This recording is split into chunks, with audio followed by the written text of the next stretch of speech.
yang menyebabkan atau disyariatkannya akikah ini adalah sumbernya yang pertama dari hadis Rasulullah yang diriwayatkan oleh Buraidah. Wa dalilu masyru'iyatiha ma rawahul Buraidah radhiyallahu an. Hadis yang diriwayatkan oleh Buraidah. Sana disebutkan anna Nabiya sallallahu alaihi wasallam aqa anil Hasan wal Husaini alaihi wassalam.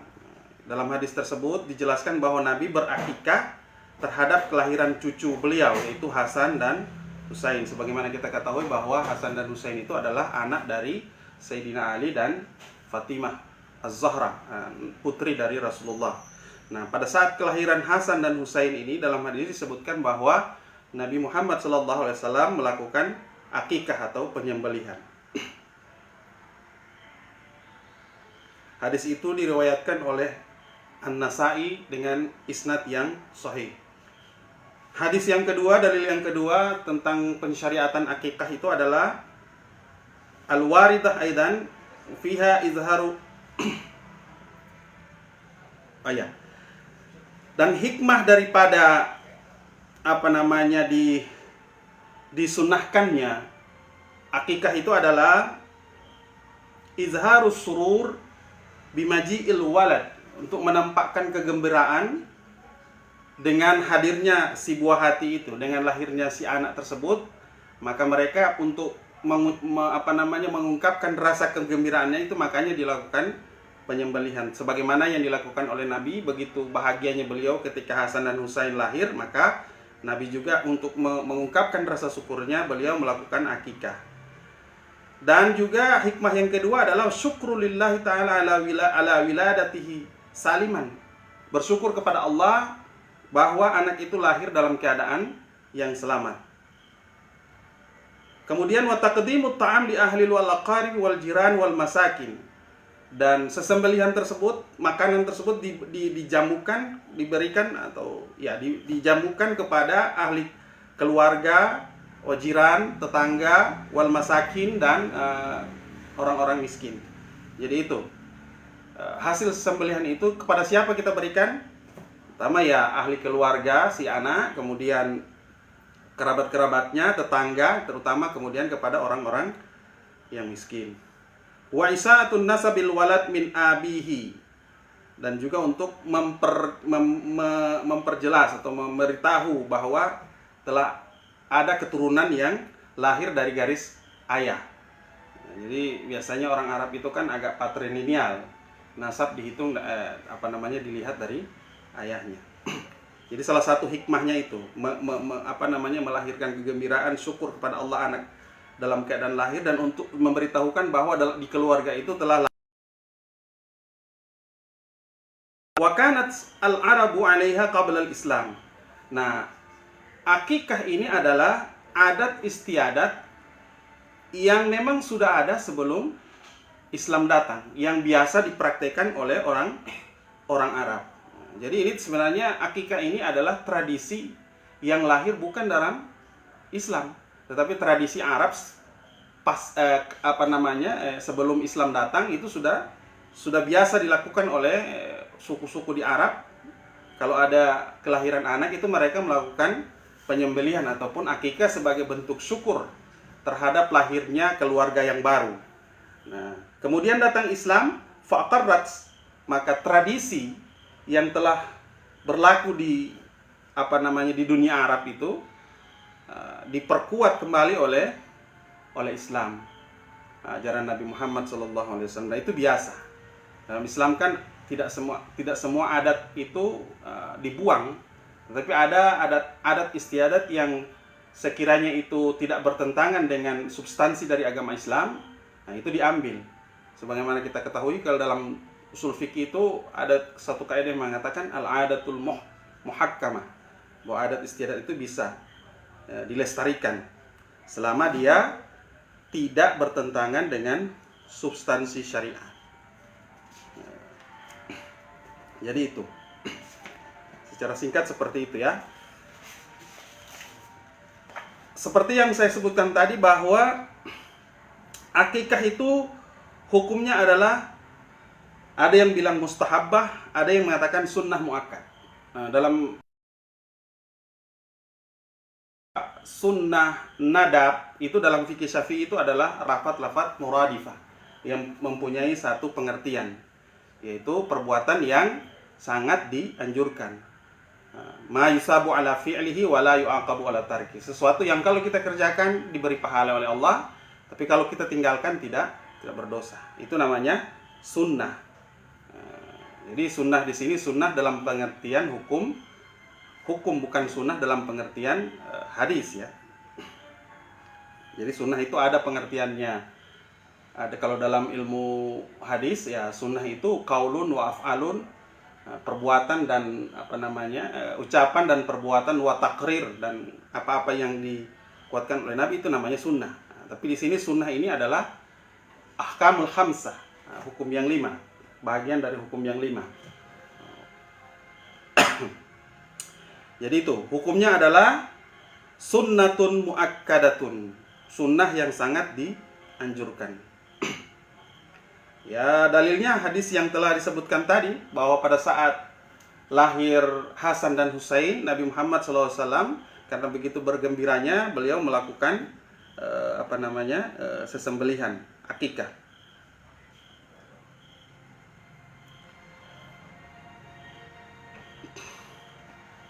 Walamma rawa, dan juga alasan yang kedua di samping hadis yang tadi, Abu Sa'id radhiyallahu an.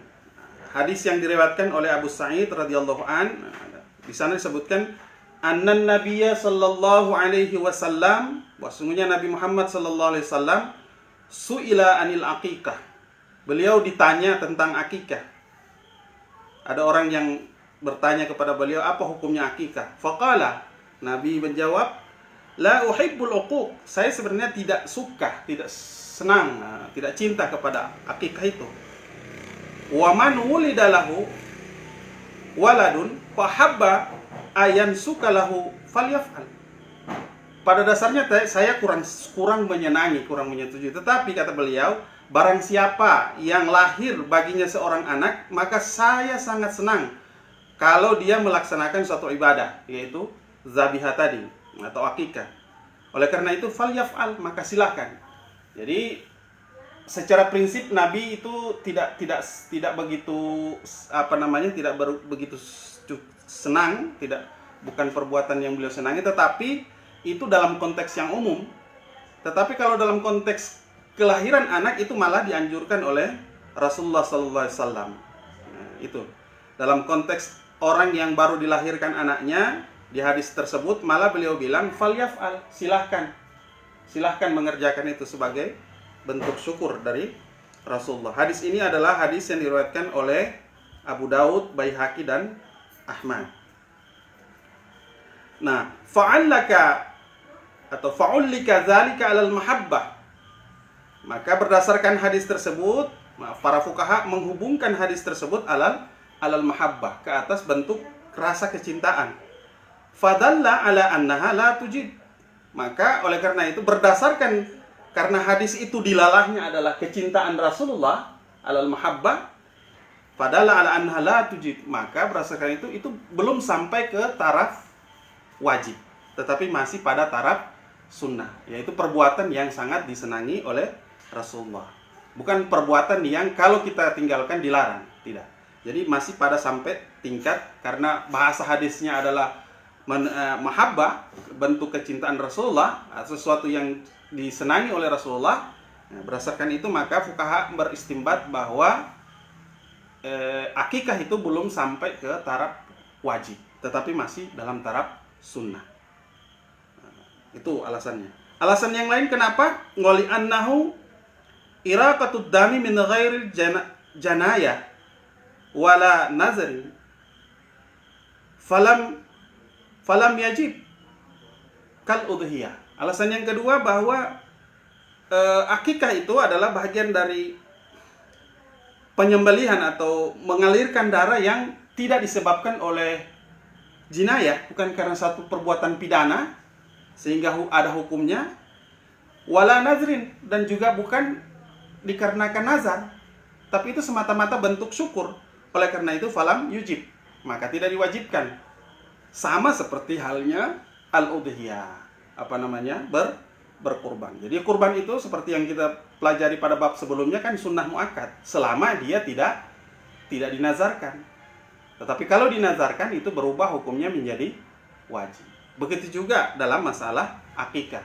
Jadi akikah itu hukum asalnya adalah sunnah muakkad, sunnah yang sangat dianjurkan oleh Rasulullah, tetapi belum masuk pada tingkatan wajib.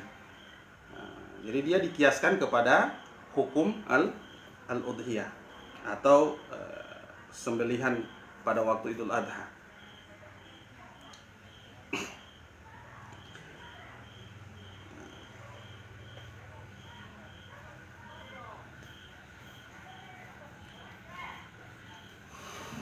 Wa yutlabu bil aqiqah. Nah, sekarang kita masuk. Saya ulangi. Wa sunnatu ayyuzbaha anil ghulami syatani. Sekarang berapa ekor sih sebenarnya yang harus disembelih terhadap anak yang lahir itu? Wa sunnatu ayyuzbaha anil ghulami syatani. Bagi anak laki-laki itu disunatkan menyembelih 2 ekor kambing, syatani. Wa anil jariyati, dan dari perempuan satu ekor. Nah, itu berdasarkan hadis lamma rawat Ummu Kurzin qalat, sebagaimana hadis yang diriwayatkan oleh Ummu Kurzin. Ummu Kurzin ini berkata, apa? Sa'altu Rasulullah sallallahu alaihi wasallam anil aqiqah. Aku bertanya kepada Rasulullah tentang aqiqah. Maka Rasulullah menjawab, faqala li ghulami syattani muka ifatani wa anil jariyati syattun. Itu hadisnya. Rasulullah menjawab bahwa kalau anak laki-laki 2 ekor kambing, kalau anak perempuan jariyah 1 ekor kambing. Tetapi sebagaimana pembahasan kita yang dalam masalah udhiyah, masalah sembelihan, ini kan hukumnya sama, hukum ternaknya. Nah, ada pendapat Ibnu Abbas di sana, bagi orang yang tidak mampu boleh pakai ayam atau itik, ya kan? Nah, jadi akikah itu memang hukum asalnya seperti itu. Kalau dalam mazhab Syafi'i harus berbentuk ghanam, kambing, sapi atau unta. Tetapi bagi yang tidak mampu, ada pendapatnya Ibnu Abbas, mazhabnya Ibnu Abbas, boleh berakikah dengan ayam atau itik. Tapi syaratnya ya kita harus taklid ke sana, harus taklid kepada mazhab Ibnu Abbas. Karena kita sekarang bermazhab Syafi'i, ya ketika kita melakukan itu, ya harus taklid kepada mazhab Ibnu Abbas. Itu. Sekarang kita bahas Syafi'i, ya kita tetap Syafi'i. Kenapa? Li'anna dzabha syar'un lisururi bil maulud. Sebagaimana yang saya sebutkan tadi bahwa sesembelihan itu kan untuk manifestasi, menampakkan rasa bahagia dengan lahirnya si buah hati. Nah, was surur bil ghulam aksar. Ini orang Arab loh. Kebahagiaan dengan lahirnya anak laki-laki itu lebih ketimbang lahirnya anak perempuan. Makanya anak laki-laki itu dihargai dengan 2 ekor kambing, anak perempuan 1 ekor kambing. Itu logikanya. Karena orang Arab itu, karena syariat Islam ini kan lahir di Arab, otomatis dia masih dalam konteks Arab. Orang Arab itu lahir anak laki-laki suatu kebanggaan. Mereka bahagia sekali. Sementara kalau ada anak perempuan, malah di zaman jahiliyah anak perempuan dikubur hidup-hidup kan. Nah itu konteksnya, sehingga pada saat itu karena Rasulullah juga dari orang Arab, otomatis masih terbawa dengan adat itu. Jadi laki-laki dibikin disembelih dua kambing, atau ya 2 kambing, sementara perempuan 1 kambing. Itu alasannya. Tapi wa in zubiha an kulli wahidin minhuma syatun jaza. Tetapi kalau mau 1 ekor saja, enggak apa-apa, boleh. Misalnya laki-laki, tadi kan hukum asalnya 2, perempuan 1. Tapi kalau tidak mampu bagaimana? Ya boleh, enggak apa-apa. Walaupun laki-laki 1 ekor kambing juga tidak apa-apa. Perempuan juga begitu disamakan. Nah, ini kesetaraan gender lah istilahnya. Jadi ini bisa dipakai konteksnya dua-dua. Mau pakai konteks yang sebelumnya 2-1, atau mau kesetaraan gender sama-sama. Mau laki-laki perempuan tetap 1 ekor. Tidak apa-apa. Ada juga hadis yang begitu. Sama-sama kuat. Nah, jadi tidak juga boleh disalahkan ya. Memang hukum asalnya kalau bicara, nah itu indahnya fikih. Kalau fikih itu kan ada hukum-hukum afdaliyah. Yang lebih afdal itu begini. Kalau begini bagaimana? Ya tidak apa-apa, boleh-boleh saja. Pahalanya tetap ada. Tapi kalau mau lebih banyak pahalanya, ya 2. Laki-laki 2, perempuan 1. Kalau bagaimana kalau cuma 1? Bagaimana? Sah. Nah, gitu, tidak apa-apa. Jadi tidak dipatok begitu. Karena ada juga hadis yang mengatakan dari Ibnu Abbas radhiyallahu anhuma, qala Rasulullah bersabda, aqa Rasulullah sallallahu alaihi wasallam anil Hasan wal Husain alaihi wassalam kibasan atau kabasan. Rasulullah sallallahu alaihi wasallam berakikah ketika Hasan dan Husain lahir itu satu ekor. Untuk Hasan 1 ekor, untuk Husain 1 ekor. Dua cucu kesayangan beliau ini cuma 2 ekor kambing. Jadi tidak salah juga. Begitu. Dan hadisnya adalah hadis yang sahih, isnadnya sahih, diriwayatkan oleh Abu Daud, Al-Hakim dan Baihaqi. Itu hadisnya. Bahwa Rasulullah an Hasan wal Husain kabasan atau kibasan, sesuatu ekor kambing. Nah, terus siapa yang diwajibkan akikah? Wa yutlabu bil aqiqati waliyul mauludul ladzi yunfaqu alaih. Yang diwajibkan akikah adalah wali si maulud. Wali itu orang tuanya, orang bapaknya. Nah, yang wajib memberi nafkah kepada si bayi tersebut siapa? Ya bapak berarti kan. Kalau dalam keluarga kan yang mempunyai kewajiban memberi nafkah keluarga adalah ayah, bukan ibu kan? Jadi wali di sini dalam konteks ini adalah bapak. Berarti yang khitab disunahkan melakukan akikah itu adalah bapak, seorang bapak, bukan ibunya, bapaknya, walinya. Ya, karena ibu kan tidak menanggung nafkah. Yang diwajibkan itu orang yang menanggung nafkahnya. Wa yakunu thamanu minal wali, la min mali mauludin. Harga binatang sembelihan itu diambil dari hartanya si bapak, si wali, bukan diambil dari hartanya si maulud. Misalnya, ini si cucu ini masih dalam perut sudah miliarder dia. Mungkin kakeknya ada mewasiatkan harta, jadi begitu lahir dia sudah orang kaya. Nah, bagaimana? Sementara bapaknya orang biasa-biasa saja. Apakah diambil dari harta si anak itu atau dari harta bapak? Tetap kewajiban, sunnahnya itu dari harta bapaknya, bukan dari harta si bayi itu. Bukan dari harta si maulud. Kan bisa jadi. Apakah orang yang baru lahir itu tidak punya harta? Belum tentu. Bisa saja dia turunan konglomerat, ya kan? Kakeknya sudah menginvestasikan, deposito masuk begitu bahagianya. Nah, jadi begitu lahir dari dalam perut saja dia sudah kaya, sudah punya harta. Nah, apakah ketika dia lahir, anak yang lahir begitu bagaimana?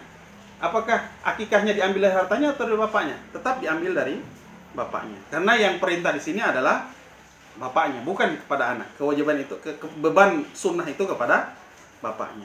Amal hadisus sabiqus sahih fi akin Nabi sallallahu alaihi wasallam anil Hasan wal Husain fal muradu bihi annahu amara abahuma bidzalika. Terus bagaimana hadis yang tadi?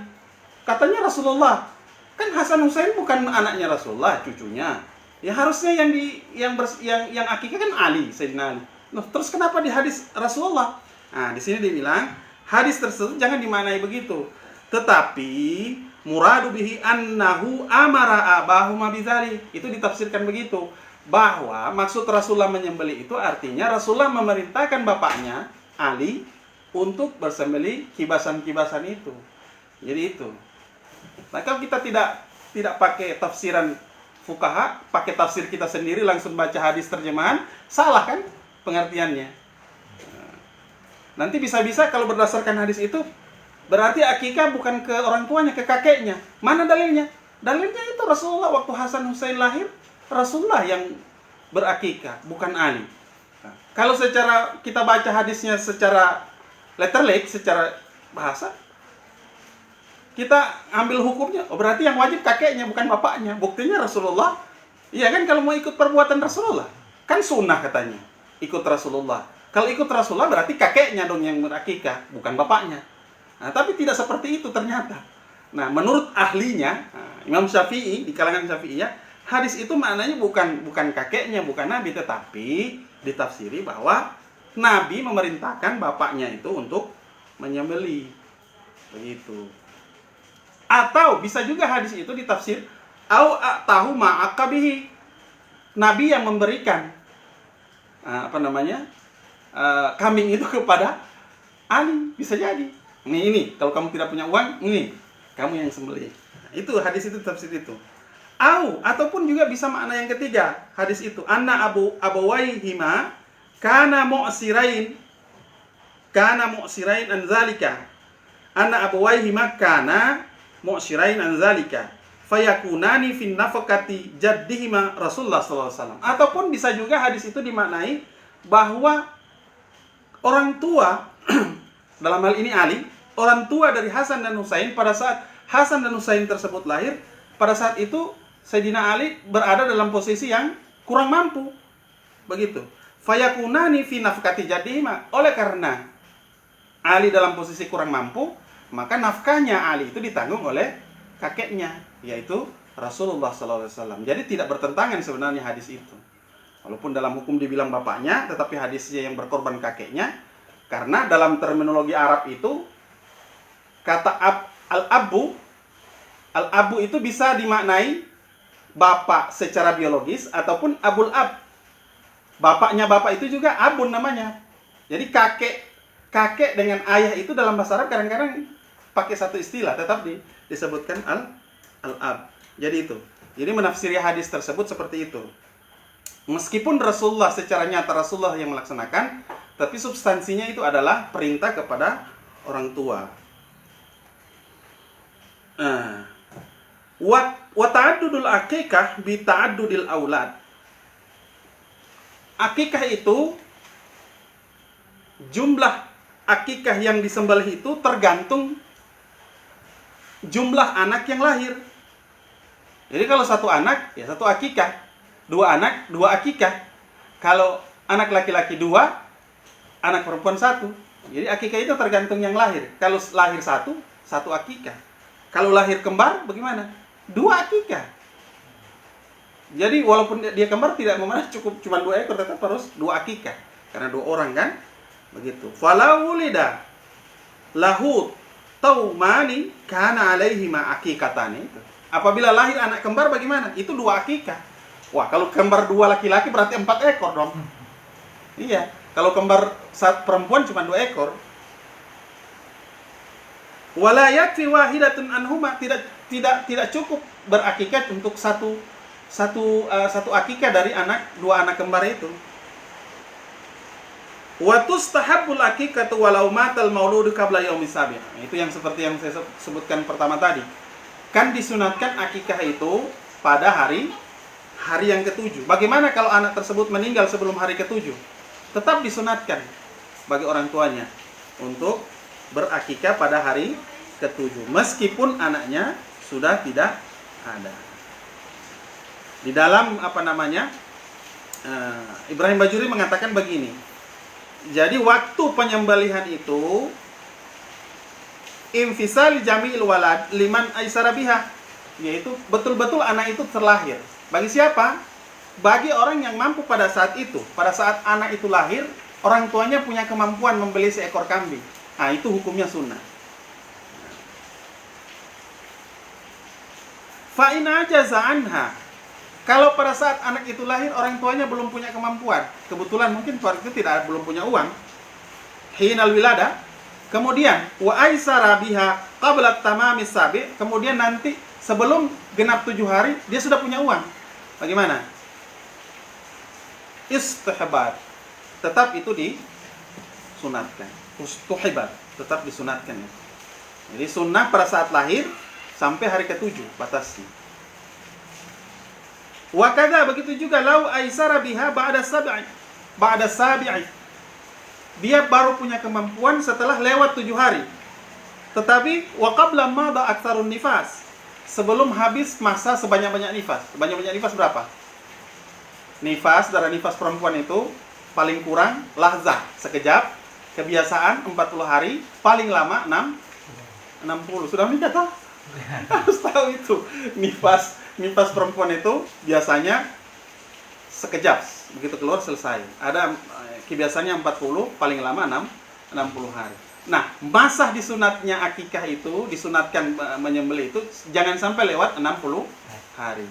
Jadi masih dalam masa 60 hari, sebanyak-banyak nifas itu masih tetap sunatkan kepada bapaknya. Nah, itu pendapat yang kuat. Tetapi kalau sudah lewat dari 60 hari, la tu'mar. Bapaknya lagi sudah gugur, tidak lagi sunnah. Nah, tidak disunatkan lagi kepada bapaknya. Bagaimana bagi dirinya? Nah, bagi si bayi ya terserah dia, nanti kalau dewasa dia boleh memilih untuk dirinya sendiri.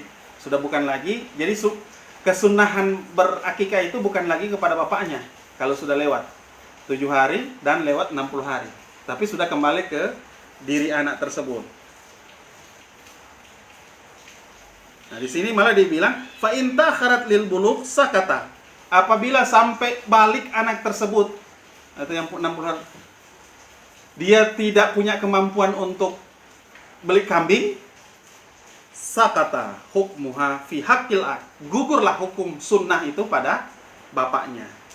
Bagaimana pada anak tersebut? Amma huwa, adapun bagi si bayi, fa mukhayyarun fil aqi anin nafsi. Maka nanti dia bisa memilih ketika dia dewasa, dia kan sudah balik. Boleh dia berakikah untuk diri sendiri, boleh juga tidak. Begitu.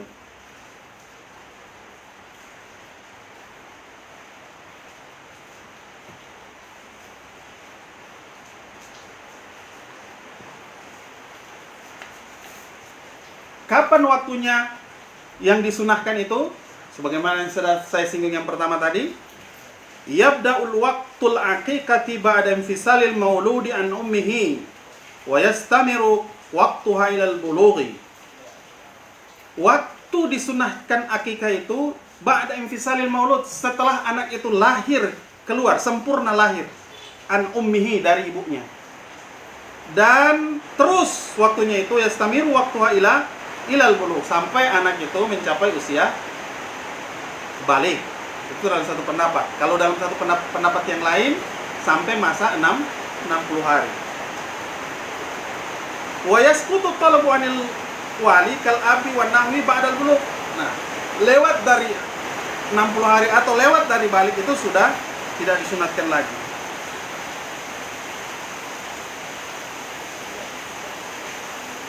Wa sunnatu antakunal aqiqatu fil yaumi sabi'i min wiladatihi. Dan yang disunatkan itu adalah pada hari ke-7.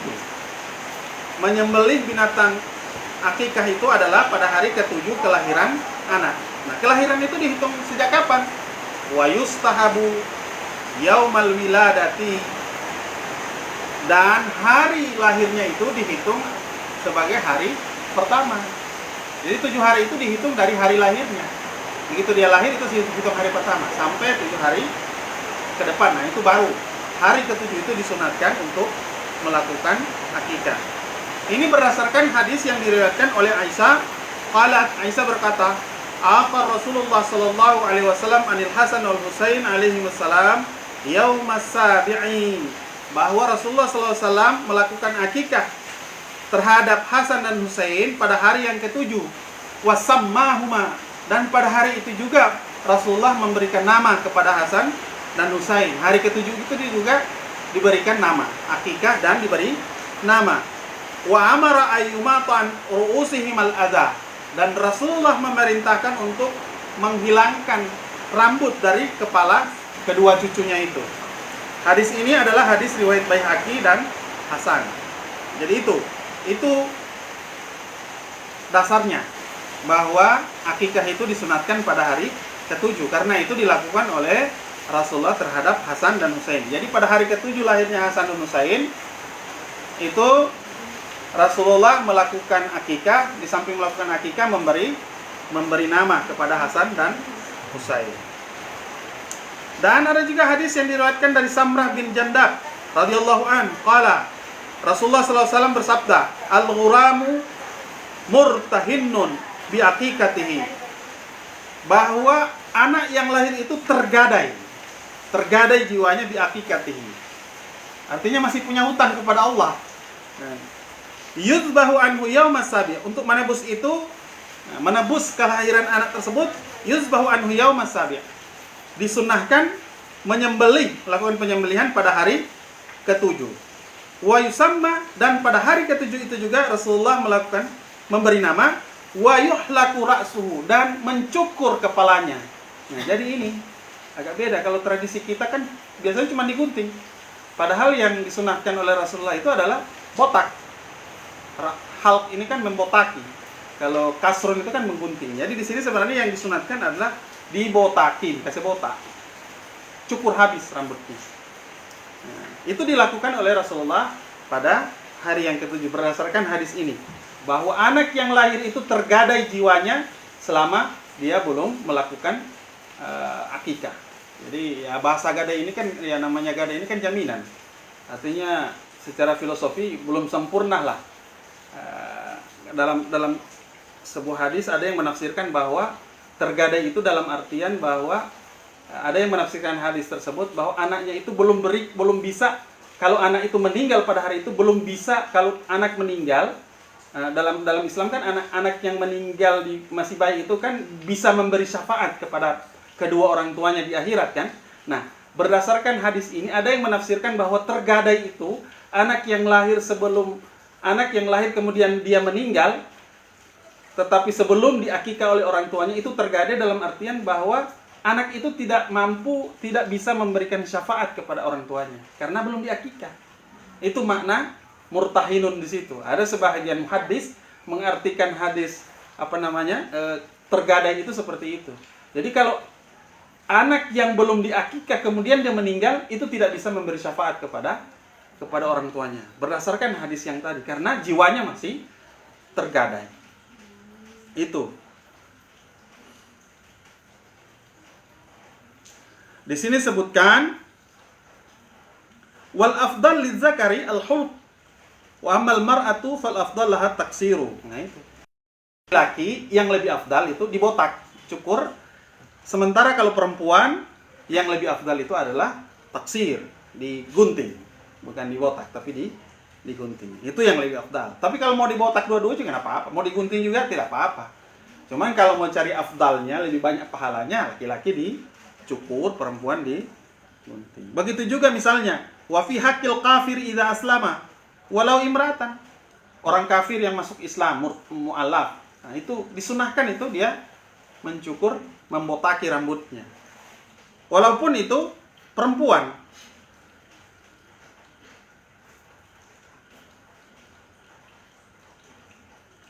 Lanjut.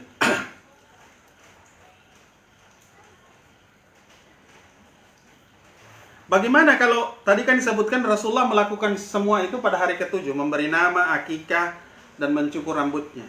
Fa in dzubiha qabla yaumis sabi'i au ba'dahu ajza'ahu. Bagaimana kalau misalnya dia akikah sebelum hari ketujuh atau setelah hari ketujuh? Ajza'ahu. Tidak apa-apa, bisa saja. Tetapi yang lebih afdal itu hari ketujuh. Li'annahu, kenapa? Li'annahu fa'ala dzalika ba'da wujudis sabab. Karena akikah itu kan perbuatan yang ada sebab-musababnya.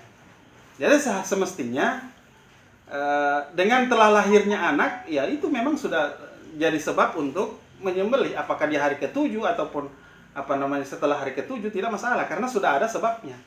Beda kalau misalnya anaknya belum lahir. Nah, itu nggak bisa karena sebabnya belum ada. Ini kan begitu. Akikah itu disunatkan sebabnya karena lahir anak.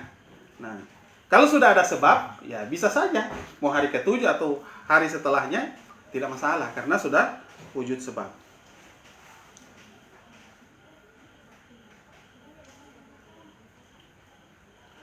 Wa yustahabu an yahluka sya'ri ra'sihi ba'da dhibhi sawan kana dzakaran aw unsa li hadits Aisyah radhiyallahu anha sabiq. Dan disunatkan mencukur, seperti yang saya sebutkan tadi, membotaki, mencukur habis rambut si bayi tersebut ba'da dzibhi, setelah melakukan penyembelihan. Jadi dicukur itu setelah akikah, sembelih dulu baru dicukur, jangan dibalik. Baik itu bayinya laki-laki atau perempuan, itu lebih afdal, tidak masalah. Tapi kalau mau afdalnya laki-laki dicukur, perempuan digunting. Seperti hadis yang disebutkan oleh Aisyah tadi. Wa yustahabbu, dan sunnah yang kedua juga, ayazna sya'rahu wa yatasaddaqa biwaznihi dhahaban aw fiddatan. Nah, ini yang jarang kita lakukan. Jadi rambut yang dicukur rata itu ditimbang. Ini berapa gram? Kemudian Kalau misalnya 2 gram, nah 2 gram itu dibelikan emas atau perak, nah itu yang disedekahkan, perak atau emas. Itu sunnah hukumnya. Jadi seberatan rambut itu ditimbang, kemudian bukan diuangkan ya, diemaskan atau diperakkan, kemudian disedekahkan itu. Seberat rambut yang dicukur. Itu hukumnya sunnah. Kenapa? Li'anna Nabiya sallallahu alaihi wasallam amar al-Fatimah. Itu diperintahkan oleh Rasulullah seperti itu kepada Siti Fatimah. Apa kata Rasulullah? Zinni sya'ral Husain wa tasaddaqi biwaznihi fiddatan. Timbanglah rambutnya Husain dan bersedekahkanlah olehmu hai Fatimah dengan timbangan rambutnya Husain itu fiddatan, perak. Dalam hadis memang teks hadisnya perak, tapi emas itu dikiaskan kepada perak. Ada satu lagi, wa'tiya, di dalam hadis tersebut, wa'ti, dan berikanlah al-qabilata kepada bidan yang membantu proses lahir anak itu. Apa yang diberikan? Rijlal akikah, kaki dari sembelihan itu. Jadi kaki sembelihan itu adalah jatah bidannya sebenarnya. Tidak boleh dimasak. Jadi yang dipotong itu selain kaki. Kalau kaki itu, kalau mau ikut tradisi Rasulullah yang diperintahkan kepada Fatimah, kaki sembelihan itu, misalnya kaki kambing itu diserahkan ke bidannya secara mentah, bukan dimasak ya, mentahnya. Nah, gitu. Ini hadis yang diriwayatkan oleh Hakim, hadis sahih, dan hadis Baihaqi. Nah, itu. Jadi ditimbang rambutnya, kemudian kaki-kakinya itu diberikan kepada bidannya.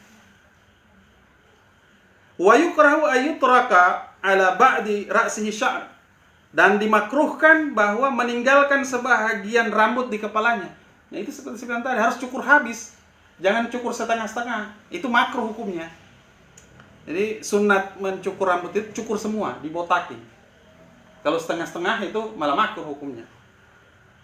Sebagaimana diriwayatkan oleh Ibnu Umar radhiyallahu anhuma, qala Rasulullah bersabda, berkata dia Ibnu Umar, naha Rasulullah sallallahu alaihi wasallam anil kazza' fir ra'si.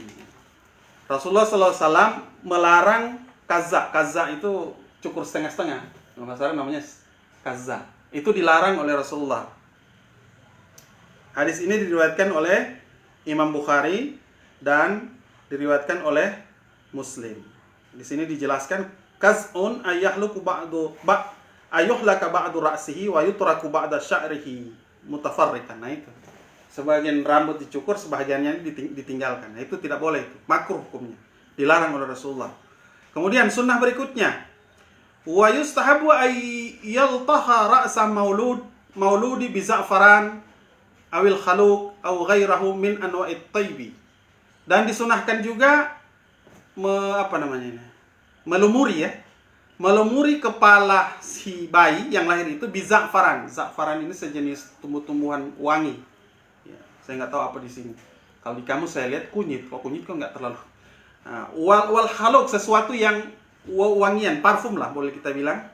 Nah, yang jelas itu disunatkan. Anak itu dibaluri kepala yang sudah dibotak itu dengan wewangian, minyak wangi lah, parfum atau apa, atau minyak kasturi dan segala macam. Yang penting yang berbau wangi. Wa yukrahu ayyutlaha bidamil akikah, dimakruhkan melumuri dia dengan darah akikah. Ternyata ini ada tradisi di zaman jahiliyah itu. Di zaman jahiliyah itu sebelum pra-Islam, itu kalau anak lahir, kepalanya itu dibaluri oleh darah sesembelihan itu, darah akikah. Nah, itu dimakruhkan, dilarang oleh Rasulullah berdasarkan hadis yang diriwayatkan oleh Aisyah. Hadisnya begini, kanu fil jahiliyah yaj'aluna qutnata fi damil aqiqati liyaj'aluha ala ra'sil mauludi fa amarahum an-nabiy sallallahu alaihi wasallam ay yaj'alu makana dam khalukan ay atran wa raihatan. Ternyata begitu. Jadi di masa jahiliyah itu orang jahiliyah dia ngambil kapas, ya, kapas, kemudian kapas itu dibaluri oleh darah akikah. Nah, kemudian itu dibaluri di kepala anak tersebut. Nah, tradisi itu secara substansinya dilarang. Mungkin ini kayak tata cara Wali Songo ya. Jadi tradisinya tidak dihilangkan, tapi darahnya diganti oleh Rasulullah, ya kan? Wali Songo kan begitu. Tata cara tradisi orang Jawa itu, kalau kayak wayang apa semua itu kan yang diganti cuma syairnya, tapi wayangnya tidak dihilangkan. Nah, begitu juga ini. Tradisi jahiliyah yang membaluri kepala bayi itu dengan darah, nah, itu tidak ditinggalkan tradisinya oleh Rasulullah, tetapi darahnya diganti dengan yang pewangian. Nah, itu saking mungkin ini cara-cara dakwah yang beginilah yang ditiru oleh kiai-kiai kita dulu ketika membawa Islam ke ke Indonesia, sehingga Islam itu bisa berbaur dengan tradisi lokal ya seperti ini. Karena ini ada contoh dari Rasulullah. Adat yang ada sebelum Islam masuk itu dipertahankan oleh Rasulullah, tetapi dirubah, ya. Isinya sudah casingnya masih tetap, tapi isinya berubah. Nah, mungkin seperti yang saya bilang tadi, Wali Songo itu kan, wayang tetap dipertahankan, tapi syair-syair yang bermau kesyirikan itu diganti dengan syair-syair tauhid. Nah, sehingga orang makin tertarik. Itu juga tradisi-tradisi yang di jahiliyah itu tidak diberantas oleh Rasulullah. Jadi sebenarnya Islam itu sangat menghargai budaya dan tradisi. Sebenarnya seperti itu. Itu intinya sih sebenarnya. Jadi adat itu selama tidak bertentangan dengan syariat, ya tetap harus dipertahankan, jangan dibuang. Makanya Islam di Indonesia ini berkembang itu mayoritas, terutama di kalangan NU itu ya karena sangat menghargai budaya, ya. Islam dengan budaya itu diusahakan tidak bertentangan, tetapi dicari titik temunya.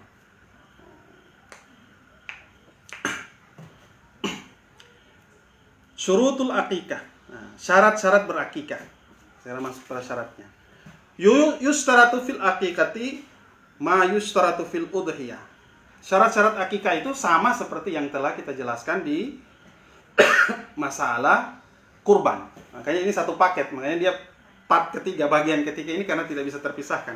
Apa itu? Bi antakuna minal ghanam wa sairil an'am. Bahwa yang disembelih itu adalah ghanam dan sejenisnya, sapi, kambing dan unta. Seperti itu. Wala yuji'u fiha madunal jaz'a min ad-da'nin. Sama juga seperti dengan udhiyah. Kambing itu syaratnya kalau dari jenis biri-biri domba itu jaz'a, umur 1 tahun, masuk 2 tahun. Tetapi kalau dia dari jenis ma'azin, kambing itu harus masani atau kambing yang harus usia 2 tahun masuk 3 tahun. Kalau sapi juga begitu, harus usianya 2 tahun lebih. Tetapi kalau unta harus 5 tahun. Sama seperti persyaratan pada udhiyah. Begitu juga binatang itu harus selamat dari aib, tidak cacat, tidak juling, tidak sakit, tidak kurus. Nah, sama itu. Ya, jadi yang dipilih untuk akikah itu ya jenis kambing atau jenis sapi yang kualitas super, yang gemuk, yang tidak ada cacatnya.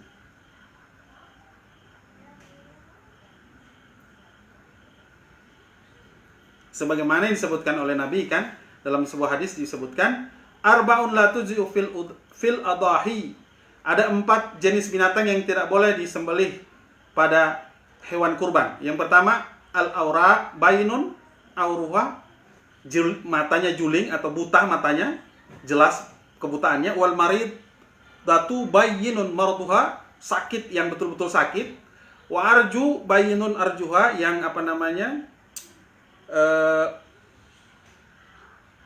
kurus ya, kurus sekali. Wa yukasu ala hadhihi al-uyubul arba'ah, dan dikiaskan kepada ini 4 kecacatan ini, kurus, patah tulang dan apa segala macam ini, yang 4 ini, sakit, juling matanya, itu sama juga berlaku pada hewan akikah. Kama yustaratu ayyanwi inda dzibhiha annaha aqiqatun kama yanwi fil udhiyah. Begitu juga disunatkan pada saat menyembelih itu diniatkan untuk akikah. Begitu sama seperti pada saat menyembelih binatang ternak, udhiyah. Apa yang disebutkan? Ada doa-doanya itu nanti. Allah, pertama kalau di sembelihan seperti yang kita bahas kemarin kan, dia harus bertakbir, membaca bismillah, bertakbir, kemudian Allahumma hadhihi minka wa ilaika minka. Allahumma hadhihi minka wa ilaika. Kalau di sini ditambah Allahumma hadhil aqiqah li fulan, misalnya anak itu. Bahwa akikah ini untuk disebutkan namanya. Bismillahirrahmanirrahim. Allahumma hadhihi minka wa ilaika. Allahumma hadhihi aqiqah. Siapa? Sebutkan nama anaknya.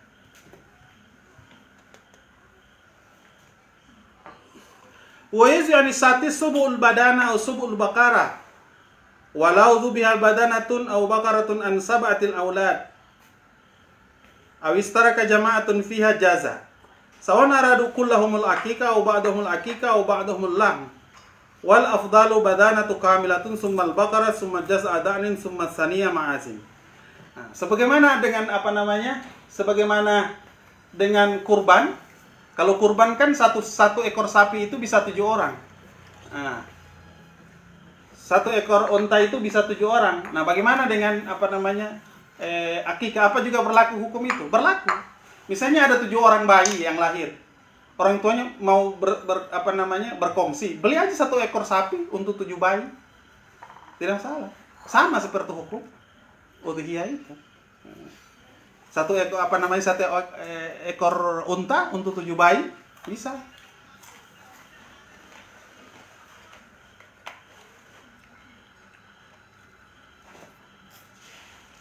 Nah, susunannya juga sama. Yang pertama yang didahulukan adalah, yang lebih afdal adalah badana, onta. Kemudian setelah itu sapi. Kemudian kalau tidak ada sapi, jaz'ah. Domba. Kalau tidak ada domba, kemudian ma'azin. Yang terakhir, kambing. Ini sudah mau kita percepat ya. Yustahabu ayyakula minha. Sama juga seperti hukum udhiyah. Disunahkan bagi yang melakukan akikah itu makan. Ya, makan dari daging akikah itu. Wa yahdiya wa yatasaddaqa. Dan juga menghadiahkan dan bersedekah dengan daging daging akikah itu. Kenapa? Li'annahu iraqatud damin mustahabbin kal udhiyah. Karena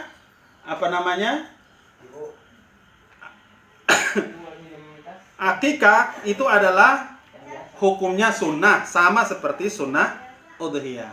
Sebagaimana berkurban itu, yang berkurban sunnah memakan sepertiga, sunnah bersedekah, dan sudah menghadiahkan bagi orang kaya. Akikah juga berlaku hukum tersebut. Apakah sama semuanya?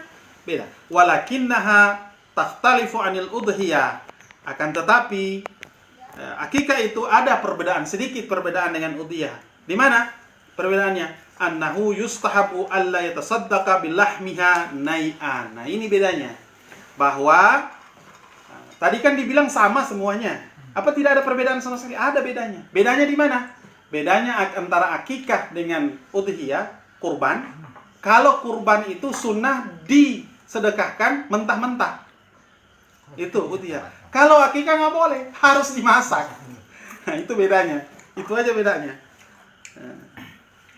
Bal yutbahuhu bihalwin. Nah, itu bedanya. Disunatkan memasak, menghidangkannya atau memberikan kepada mustahaknya, fakir miskin atau pada tetamu yang datang. Yutbahu bihalwin. Sebaiknya itu dimasak manis. Jangan yang pedas-pedas, tapi yang manis. Itu apa? Tafa'ulan bihalawatil akhlaqil maulud. Coba ini. Itu alasannya. Itu tafa'ul, itu sebagai tafa'ul. Supaya anak akhlak ini anaknya jadi manis. Baiklah.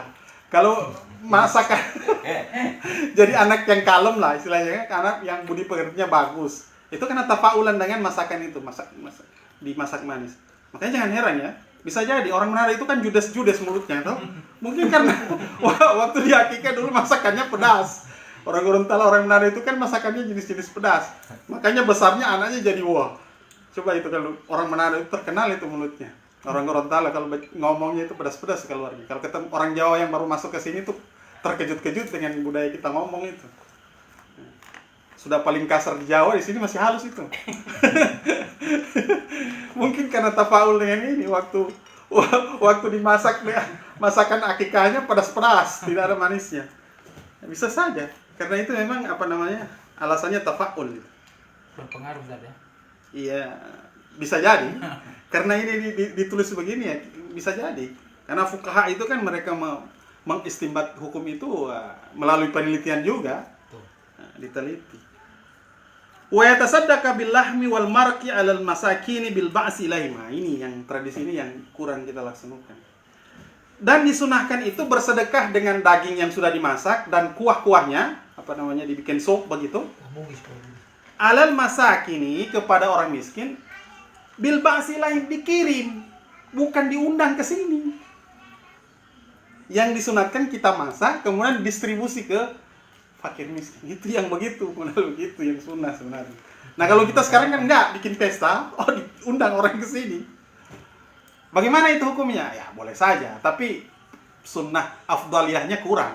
Kalau mau ngikut Nabi ya begitu tadi, dimasak yang manis-manis, kemudian pakai gosen, atau GoFood kalau tidak mampu pergi, kan sudah diinventarisir di kampung ini siapa-siapa tetangga-tetangga yang dalam tanda petik ya, yang kurang mampu, yang mustahak, yang mustada'afin lah istilahnya, di list. Kemudian kita masak, baru kita kirim rantang ke masing-masing. Itu yang begitu sebenarnya sunnahnya. Itu lebih afdal min da'wati ilaiha, ketimbang mereka itu diajak ke rumah. Gitu. Walau da ilaha qauman jaza. Tetapi kalau mau juga bikin pesta, kita bikin di rumah, kemudian orang-orang tetamu datang ke rumah, itu tidak masalah, tapi kurang afdalnya.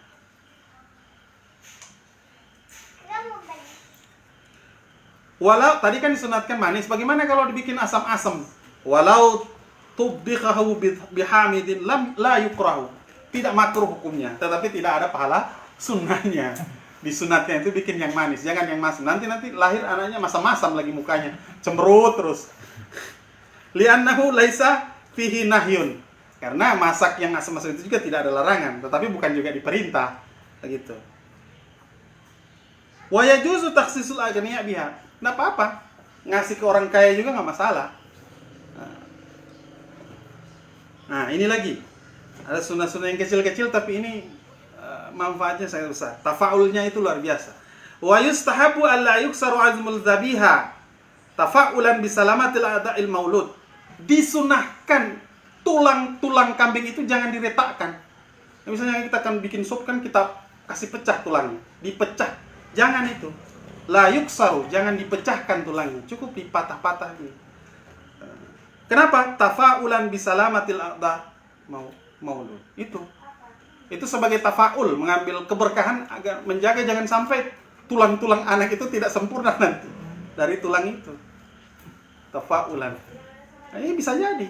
Maka bisa jadi nanti dewasanya mengalami kecelakaan, pecah tulang, patah tulang. Mungkin pada saat akikah dulu kambingnya dipecahkan tulangnya. Ini di sini disebutkan disunahkan jangan dipecahkan tulang itu, akikah. Itu apa alasannya? Fuqaha di sini mengatakan itu tafaulan bisalamatil a'da'i maulud. Agar supaya anggota tubuh dari anak yang lahir itu selamat nanti sampai dia besar. Coba itu. Itu hikmahnya. Nah, ini mereka sampai berpikir ke situ. Bal tufsalu a'da'uha wa la yuksharu syai'un min izamiha.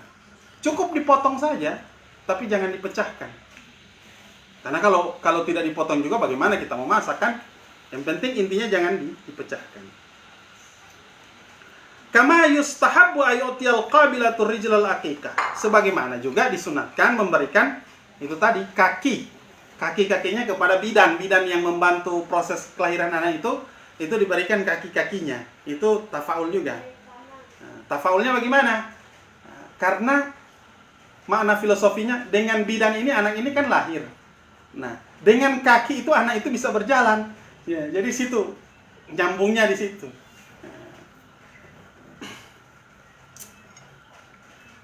Dan itu bukan karena itu memang ada contoh yang dicontohkan oleh Rasulullah sebagaimana hadis yang diriwayatkan oleh Fatimah tadi. zana syi'ral Husain wa tasaddaqa biwazni fiddah wa atiyal qabilatu rijlal aqiqah. Iya. Itu dalam hadis yang tadi bahwa Rasulullah merintahkan Fatimah menimbang rambutnya, bersedekah dengan timbangan rambutnya perak, kemudian diperintahkan berikan kakinya kepada bidannya. Wa hadza ma tukhalifu fil aqiqatu al-udhiyah. Inilah salah satu beberapa perbedaan dengan kurban bab sebelumnya. Ini kalau kurban mentah, kalau hakikah harus masak, itu pun harus manis, ya toh? Dan tulang-tulangnya tidak boleh dipecah-pecahkan, tapi diutuhkan. Kemudian kaki binatang akikah itu adalah jatah bidannya, diberikan kepada bidan yang membantu kelahiran anak tersebut. Itu. Wa ma ada dzalika fa hukmul aqiqatu fi tasadduqi minha wal aqli wal hadiyat idkhar wa qadril ma'kuli wa imtina'il bai' wa ta'yini syatin idza uyinatil aqiqah kal udhiyati sawa'un la farqa bainahuma. Selebihnya sama semua. Apa? Udhiyah dilarang dijual. Ya, akikah juga begitu, sama, haram hukumnya menjual daging udhiyah. Sebagaimana daging kurban haram dijual, daging akikah juga haram dijual. Nah, bagaimana daging kurban itu disunatkan untuk bersedekah kepada fakir miskin, nah, daging akikah juga begitu. Sebagaimana kurban disunatkan yang berkurban makan, akikah juga begitu, disunatkan makan. Nah, pokoknya selain yang tadi itu sama semua. Makanya ini satu paket sebenarnya. Ini bagian terakhir dari udhiyah, hukum udhiyah. Tapi ini akikah ya. Ini yang terakhir kita selesai juga. Terakhir ini adab-adab, sunnah-sunnah apa saja dan adab-adab apa saja yang dilakukan pada saat akikah. Sunanun wa adabu fil akikah. Wa yudafu ila ma sabaqa ba'du sunanin wal adab fil akikah minha. Ada beberapa sunnah dan adab-adab yang harus diperhatikan ketika orang berakikah. Yang pertama, yustahabu ayusamma Allahu 'inda dzibhil akikah, summa yaqulu Allahumma laka wa ilaika akikatul fulan. Itu sunnah yang pertama, bahwa disunatkan ketika menyembelih itu membaca doa, di samping menyebut nama Allah, bismillah tentunya, dibaca doa Allahumma laka wa ilaika akikatu fulan. Nah, disebutkan anaknya itu, nama anak itu siapa? Biasanya Ahmad. Allahumma laka wa bismillahirrahmanirrahim. Allahumma laka wa ilaika akikatu Ahmad. Bismillah. Disebutkan anaknya. Itu berdasarkan hadis yang diriwayatkan oleh Aisyah, anna Nabi sallallahu alaihi wasallam aqqa anil Hasan wal Husain. Faqala, ketika Nabi melakukan sembelihan akikah untuk Hasan dan Husain, apa yang diucapkan oleh Nabi? Nabi bilang, "Kulu." Ucapkanlah bismillah Allahumma laka wa ilaka akikata fulan. Itu yang pertama, sunnah yang pertama. Kemudian yang kedua, yustahabbu dzibhul akikah fi sadrin nahar. Bahwa disunatkan, ini adab berikutnya, menyembelih akikah itu fi sadrin nahar, pada paruh pertama hari, pagi sampai siang ya. Gitu. Pertengahan hari lah, jangan malam ya. Kemudian yang terakhir, sunnah yang terakhir yang ketiga, la tafutul aqiqat idza ta'akharat an sab'ati ayam, lakin yustahabu alla yu'akhar an sinnil bulugh wala tajzi'u qabla al-wiladah. Ini yang terakhir, bahwa sunnah akikah itu tidak terlepas, artinya masih dihitung sunnah idza ta'akharat an sab'atil ayam, apabila lewat dari 7 hari. Kan sunnah afdaliyahnya kan berakikah itu 7 hari. Lewat dari 7 hari bagaimana? Masih dapat pahala sunnah. Tetapi jangan sampai lewat anak itu usia balik. Karena kalau sudah balik tidak lagi sunnah kepada bapaknya, tetapi terhadap anak itu masih bisa dia untuk akikah untuk dirinya sendiri. Jadi ya silakan